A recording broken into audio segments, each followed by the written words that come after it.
첫 번째 경기 블랙번 대 웨스트브롬 분석 시작해 보겠습니다. 블랙번은 휴식기 이후 첫 경기에서 스완지를 제압했다.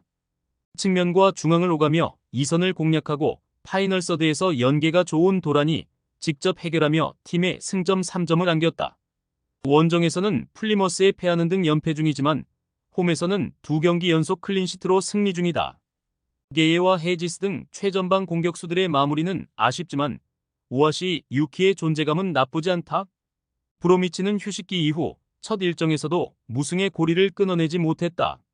옥스포드 원정을 압도했고 그랜트의 선제골이 나오며 앞서갔지만 동점골을 허용하고 말았다. 시즌 초반 팀을 선두로 이끌었던 최전방 공격수 마자가 완벽한 기회를 놓친 것이 컸다. 그래도 휴식기 동안 팀을 잘 정비한 것으로 보였다. 라치치와 모엇의 중원 존재감도 확실했고 이제 다시 선두권 추격을 노린다. 접전을 본다. 블랙번의 홈 기세가 워낙 대단하긴 하지만 브로미치는 원정에서도 충분히 버틸 힘이 있다. 특히 라치치와 모엇 등 중원의 수비 보호가 원활하기에 홈팀의 공세를 저지하며 경기를 운영할 것이다. 두 팀이 치열한 중원 경합을 펼치며 승점을 나눠 가질 것이다. 두 번째 경기 헐시티 대 벌리 분석 시작해 보겠습니다. 헐시티는 홈 연전 첫 경기에서 선더랜드에 패했다. 첫 경기부터 리그 선두팀을 만났는데 고전 끝에 패했다. 판두루 키퍼가 수차례 좋은 세이브를 보여주며 상대의 공격 시도를 막아냈지만 베디아가 마무리하지 못했다. 그리고 다음 일정이 다시 2위팀이다.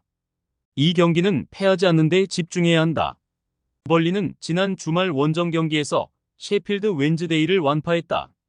원정이었기에 고전도 예상됐는데 골 넣은 미들라이커로 활약 중인 브라운힐이 시즌 4-5골을 터뜨렸고 앤서니의 한 방도 터졌다.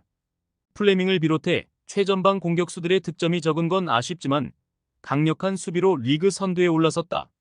최근 4경기에서는 단 한 골도 실점하지 않았는데 에스테베와 험프리스가 수비 라인을 완벽하게 지켜내고 있다. 접전을 본다. 벌리는 셰필드와 더불어 이번 시즌 리그 최고의 수비팀이다. 브라운힐의 보호 아래 수비진이 안정적으로 상대 공격을 저지하고 있다. 이 경기 역시 그런 흐름이 이어질 가능성이 많다. 단 홈에서 연패를 당하지 않기 위해 카마라와 모하메드 등이 상대를 최전방부터 압박할 헐시티기에 승점 3점을 가져가진 못할 것이다.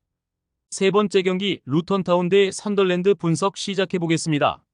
루턴타운은 지난 주말 홈 경기에서 시즌 최고의 경기를 했다. 지난 시즌 프리미어리그에서 강등당했기에 다이렉트 승격에 도전했지만 출발이 좋지 않았는데 팀 정비를 잘한 모습이었다. 부상에서 돌아온 칼튼 모리스가 팀 공격을 이끌며 골을 넣었고 벤치에서 교체로 들어온 브라운도 감독의 기대에 부응했다. 홈 연전을 통해 이 경기에서 연승을 노릴 것이다. 선더랜드는 지난 주말 헐시티 원정에서 터진 이시도어의 결승골로 승리하고 1위를 지켜냈다. 그러나 승점 1점 차의 벌리를 비롯해 추격하는 팀이 많기에 확실한 1위로 볼 수 없다. 당장 이번 라운드에서도 순위가 하락할 수 있다. 때문에 지난 헐시티전처럼 수비에 치중하며 이시도어와 로버츠를 앞세운 역습으로 기회를 볼 것이다. 루턴의 승리를 본다. 선더랜드는 현재의 순위가 말해주듯 챔피언십에서 10라운드까지 가장 놀라운 팀이다. 매팜이 이끄는 수비는 물론 로버츠의 역습 완성도도 높다. 그러나 이 경기는 쉽지 않을 것이다. 부상에서 돌아온 타이트 총과 모리스가 경기 내내 상대 수비를 몰아칠 루턴이 경기 흐름을 내주지 않을 것이다. 네 번째 경기 미롤 대 플리머스 분석 시작해 보겠습니다. 미롤은 지난 주말 더비 상대로 경기를 주도했지만 승점 1점에 그쳤다. 그래도 부진한 원정과 달리 홈 경기력은 안정적이었다. 쿠퍼와 자페 탄강가 등 그들이 자랑하는 중앙 수비가 최근 3경기에서 2실점만 내주며 안정적으로 경기를 운영했고 세빌의 중원 존재감도 확실했다. 이 경기에서는 에세와 완모어 등 팀의 측면 공격수들이 더 공격적인 움직임으로 임할 것이다. 플리머스는 카디프 원정에서 대패하며 분위기가 가라앉았다. 시작하자마자 2골을 내줬고 시소코의 퇴장이 나온 이후로 3골을 더 실점했다. 하위권 순위기에 그 경기를 통해 반등을 노렸지만 더 나쁜 결과를 받아들여야 했다. 게다가 팀의 최다 득점자인 시소코가 퇴장당했기에 이번 원정에 전력 누수가 있다. 접전을 본다. 홈 경기인데다 상대는 최다 득점자가 빠지기에 미롤이 유리할 수 있다. 그러나 미롤은 믿을만한 수비와 달리 최전방에서 확실하게 상대 수비를 공략할 공격 옵션이 부족하다.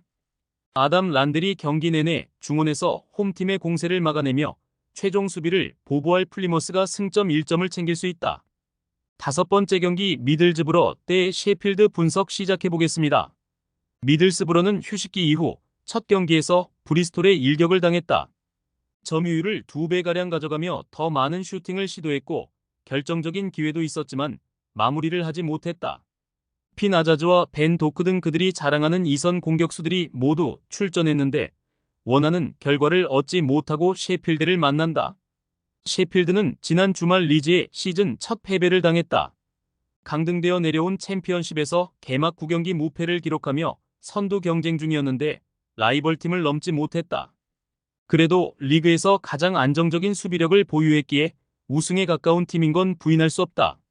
이 경기는 원정이지만 키퍼 무어와 5할에 구스타보 하머의 스리톱을 앞세워 경기 내내 공격적으로 골을 노릴 것이다. 접전을 본다. 승격에 가장 가까운 팀이라는 평가를 듣는 셰필드지만 원정 연전은 힘든 일정이다. 미들스브러가 난적을 만나 브리스톨 전과 달리 수비를 강화하고 나설 점도 감안해야 한다. 중원의 라인을 내리며 강적과 상대할 미들스브러가 홈에서 승점 1점을 가져갈 것이다.